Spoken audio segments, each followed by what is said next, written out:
प्यारे बच्चों, बहुत बहुत स्वागत है आपका मॉक टेस्ट नंबर 70 में। मॉक टेस्ट 70 में हम देखेंगे टॉप 10 क्वेश्चन जो आपके एग्जाम के लिए बहुत ही ज़्यादा महत्वपूर्ण होंगे। और ये पूरे 100 मॉक टेस्ट में हम 1000% की प्रैक्टिस करा रहे हैं। अगर आप इन 1000 क्वेश्चन की प्रैक्टिस आपने कर ली तो आपको कहीं भी किसी भी चीज़ के मैथ की कोई भी समस्या नहीं होगी। आप पूरे 100 मॉक टेस्ट लगाओ। और ये डेली का 15 से 20 मिनट की मेरी एक मॉक टेस्ट की क्लास होती है। 1000 क्वेश्चन प्रैक्टिस करके जाना, देखना कितना जबरदस्त फीडबैक आपको पेपर में देखने को मिलेगा इन मॉक टेस्ट का। तो पहला क्वेश्चन हम देखते हैं आज का। हमारा क्या है मॉक टेस्ट नंबर 70 का। सवाल में दिया है कि सुरेश 5% के लाभ पर एक घड़ी बेच देता है। चलो जी, यदि वह 72 रुपये अधिक बेचता तो उसका लाभ बढ़ जाता कितना जी? हो जाता 5% से बढ़ के 13% हो जाता जी। अब इसने सवाल में मुझसे पूछा है कि घड़ी का करिय मूल्य क्या है। देखो, करिय मूल्य निकालने के लिए हमेशा करिय मूल्य होता है परसेंट में हमारा 100। अब 5% के लाभ बढ़कर 13% को रहा, कितने रुपए बढ़ाने पर जी? 72। यानी कि 72 रुपये जब बढ़ते हैं तो आपका लाभ का परसेंट 5% से बढ़कर 13% हो जाता है। यानी कि 5% का मान बढ़कर 13% हो जाने का मतलब कितने परसेंट बढ़ गया जी? आपका 8% का वैल्यू बढ़ जाती है हमारी तुरंत। यानी कि 8% बराबर 72 रुपये के। 8% बराबर किसके जी? 72 रुपये के। अब 1% बराबर किसके होगा? बटे करेंगे 72 के। यानी कि 8% जब बढ़ता है तो 72 रुपये बढ़ा देता है। और मुझे करिय मूल्य निकालना, तो मुझे निकालनी वैल्यू जी 100% की। बस गुना में 100 की कर लेता हूँ, आंसर हो जाएगा। सिंपल क्वेश्चन था मेरा ये। 8 से जब डिवाइड करेंगे 72 को, नोट 72 हो जाएगा मेरा। और 9 में गुना करेंगे 100 की, तो मेरे पास सीधा सा आंसर हो जाएगा जी 900। 900 के लिए मेरी ऑप्शन कौन सी है जी? Option A. अगला क्वेश्चन है, गांव की आबादी 10% बाढ़ में खो गई, शेष 10% घायल होगी, शेष 10% लापता होगी, शेष पुरुषों की संख्या 36-45 है, मूल संख्या ज्ञात कीजिए। बहुत सिंपल क्वेश्चन है। मैं मूल संख्या माननी मेरी एम है। एम का 10% हमारे यानी कि 1/10 खो गई, तो 10 में से एक आदमी खो जाता है तो रिमेन कितना रहता है जी? 9/10। फिर अगली बार 10% घायल होगी, यानी कि उसका कितना बचेगी? 9/10।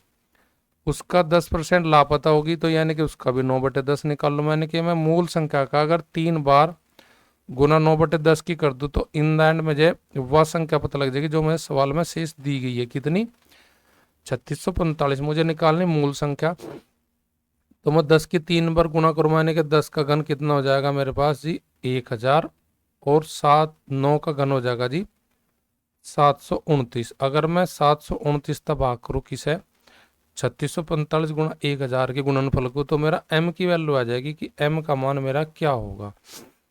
अब देखिए यहाँ पे मैं एक बार पंजे चला कर देखता हूँ। 9 पंजे 45, 5 दूनी 10, 10 और 4 14, 5 सत्ते 35, 1 36। यही 5 बार पूरा से कट जाएगा, तो 5 की गुना करूँगा जब मैं 1000 में, तो मेरी मूल संख्या यानी कि जो मैं m ली थी उसकी वैल्यू आ जाएगी जी 5000। और 5000 के लिए मेरे पास जो ऑप्शन दी गई है इस सवाल की, वो ऑप्शन सी दी गई है।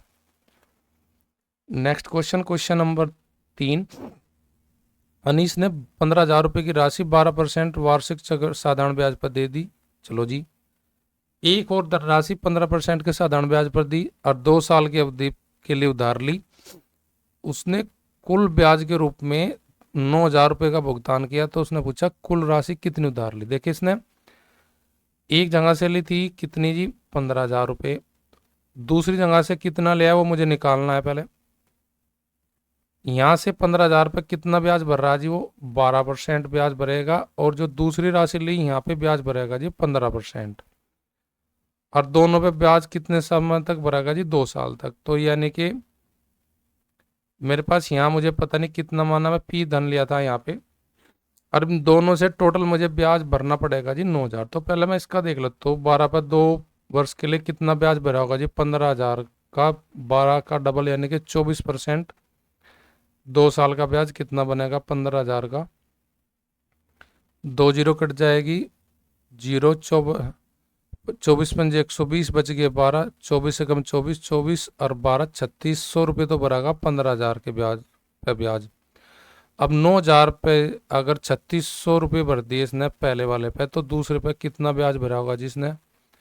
9,000 में से 3600 घटा लो तो ये आप कह सकते हो जी 5500 रुपये ब्याज भरोगे आप दूसरे वाले धन पे, और उसकी ब्याज की दर है 15%। 15 दूनी 30% आपने ब्याज भरा दूसरे धन पर, 30% की वैल्यू बराबर हो जाएगी जी 5400 के, कि 5400 रुपये का ब्याज यू परसेंट में 30, तो 30% से भाग करके अगर मैं यहाँ पे गुना 100% निकाल लूँ तो मुझे दूसरे धन की वैल्यू का पता लग जाएगा। 0 18 तिया 54 यानी कि 180 बार ही चलेगा। 180 में गुना करूँ मैं 100 की, तो मेरे पास दूसरा जो धन है उसकी वैल्यू आ जाएगी 180 गुना 100 यानी कि 18,000। तो उस सवाल पूछा कि कुल धन कितना उधार लिया, तो 15,000 पहला धन लिया था 15, और दूसरे पर लिया था जी जो 15% पे वो लिया था जी 18,000। 15 18 का जोड़ जो होगा वो मेरा आंसर होगा 15,000 प्लस 18,000 जुड़ के हो जाएगी जी 33,000। और 33,000 के लिए मेरी जो ऑप्शन है जो दी गई है वह 33,000 के लिए ऑप्शन मेरे पास है जी ऑप्शन सी। सी जी मेरा राइट आंसर। क्वेश्चन नंबर 4, लीला और उसकी माँ की वर्तमान आयु का अनुपात 3:5 का 3:8 का है, यानी कि लीला 3 की है, लीला 3 की है तो उसकी मदर जो है वो है जी 8 की। लीला के जन्म के समय माँ की आयु 25 वर्ष थी, यानी कि जब लीला का जन्म हुआ लीला का तो फिर आयु 0 होगी, और उसकी माँ की 25, तो यानी कि इन दोनों की आयु में जो अंतर होगा वो कितने होगा जी, इसका कहने का मीन्स 25 साल का। यानी कि जब उसकी लीला की माँ ने जन्म दिया लीला को तो लीला की माँ 25 की थी, तो उनकी माँ बेटी की आयु में अंतर हो जाएगा जी 25 का। तो अनुपात में अंतर करेंगे, अनुपात का अंतर 5 और 3 का हो जाएगा, 8 और 5 का अंतर हो जाएगा 3, और 3 यूनिट में 5 अंतर हो जाएगा 8 और 3 का अनुपात का अंतर, 3 8 का अंतर 5 और 5 यूनिट का अंतर बराबर हो जाएगा 25 के। अब माँ की वर्तमान आयु बतानी तो को 1 यूनिट का मान निकालने के लिए भाग करेंगे 25 को 5 5 पंजे 25।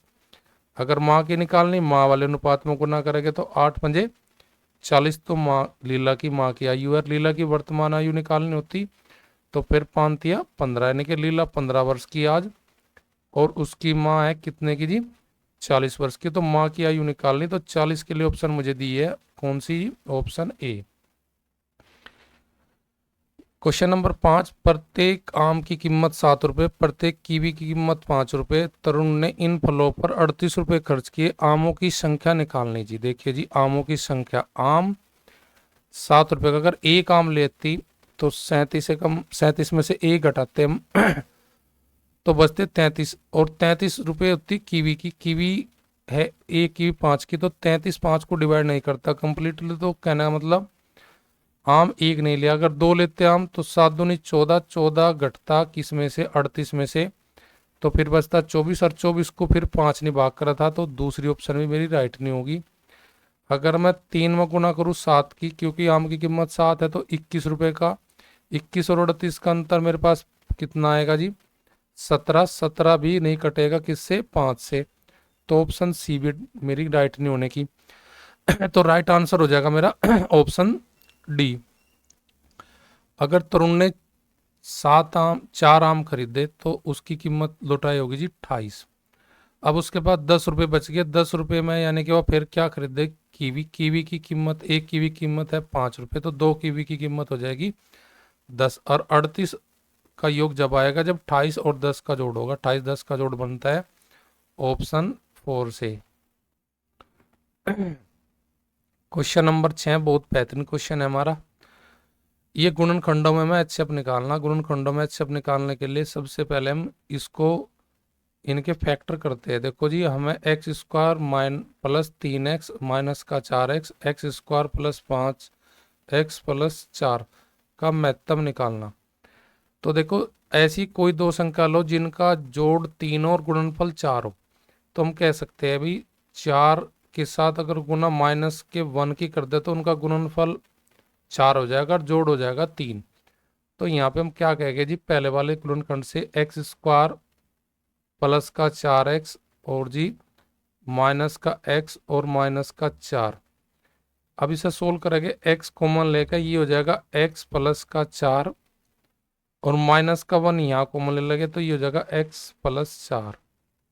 तो यहाँ से बन जाएगा x माइनस 1 हमें फैक्टर और x प्लस 4। ये दो फैक्टर तो हमें यहाँ से मिल गए, पहले जोड़े से दूसरे से निकालते हैं।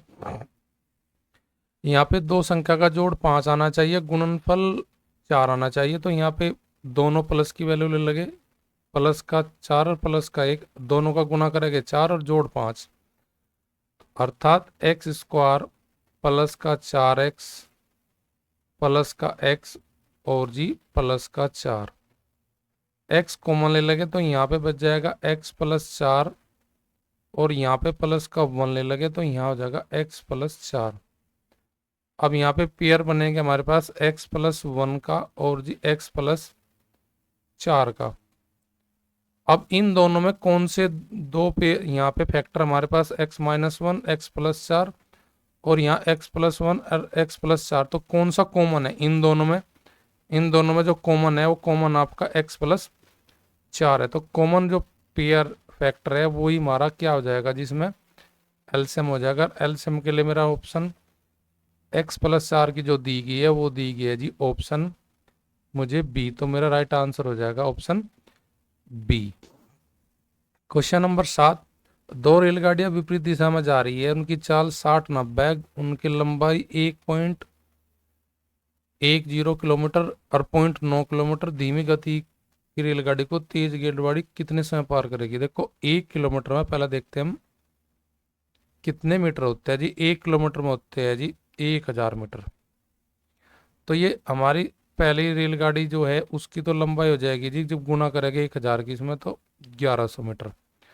0.9 किलोमीटर की हो जाएगी दूरी, उसकी हो जाएगा जी 1000 के गुना करके 900 मीटर। दोनों रेलगाड़ियां एक दिशा में जाओ या विपरीत में, उन दोनों को अगर पार करी कोई तेज वाली गाड़ी तो उसे अपनी लंबाई के साथ साथ में दूसरे की पार करनी पड़ेगी, अर्थात तेज वाली गाड़ी ने सर टोटल जो लंबाई पार करनी पड़ेगी वो 2000 मीटर पार करनी पड़ेगी। अब जी 60 और 90 किलोमीटर हमारे पास उनकी चाल है, तो विपरीत दिशा में जब जाते हैं रेलगाड़ी उनकी दोनों का चालों का क्या होता है जी, जोड़ होता है। तो यानी कि 150 किलोमीटर प्रति घंटा उन दोनों की चाल है, और कन्वर्ट करना हमें इसको मीटर प्रति सेकंड में, क्योंकि हमें पार करना मीटर जी। अब देखिए यहाँ पे 3 से काट के 3 पंजे 15 और जी 3 छंग 18, 5 गुना 50, तो ये हो जाएगा 250/6 मीटर प्रति सेकंड उसकी चाल हो जाएगी, दोनों रेलगाड़ियों की कुल चालों का योग। तो दूरी जो पार करनी 2000 बटे दूरी बटे अगर मैं कर देता हूं चाल, तो मेरे पास आ जाएगा जी समय। अब 250 का क्या गुना है जी, ये 8 गुना 8 की गुना करूंगा मैं किसमें जी, 3 नहीं जी 6 है ये, 6 गुना 8, 8 गुना 6 का मतलब मेरा 8 संग 48, यानी कि तेज रेलगाड़ी धीमी वाली गाड़ी को कितने समय पार करेगी जी, 48 सेकंड में। और 48 के लिए मेरे जो ऑप्शन हो जाएगी राइट ऑप्शन सी हो जाएगी।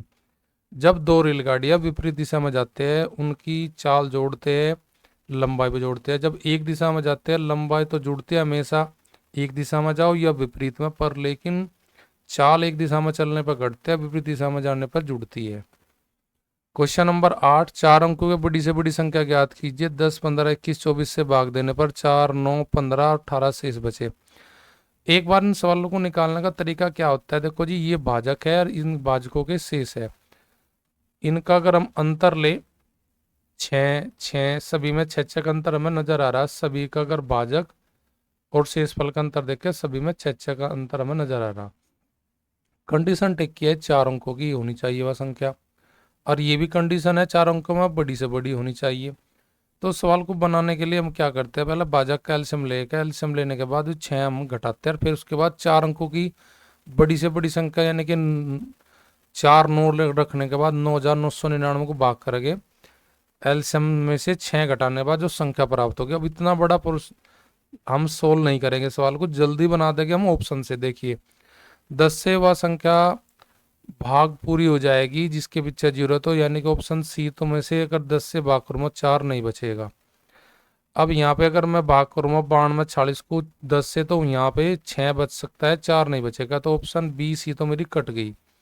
अब यहाँ पे पहले ऑप्शन देखते हैं हम, और जी देखते हैं ऑप्शन डी। यहाँ पे 10 से कटने बाद 4 आ जाएगा। अब 15 से काट के देखते हैं 92 34 को, 92 34 को 15 से काटते हैं, 15 छिक्का 90 बच गए, 2 हो गए 23, 2 बच गए हमारे पास, उतार लेते इनका 23, 15 कम 15, 15 और 23 का अंतर 8, 8 के पीछे यानी कि 4 रखे 84, 15 5 75 यानी कि 9 बच जाएगा यहाँ से। चलो जी, उसके बाद 21 से अगर हम भाग करते हैं 92 61 को, 21 चौक 84, आपके पास बच गया 8 हो गए 83, 21 63 बच गया आपके पास 20 0 20 और यहाँ पे 4 21 निम्मा 189 189 204 का अंतर आ जाएगा जी 15, बिल्कुल होगा जी।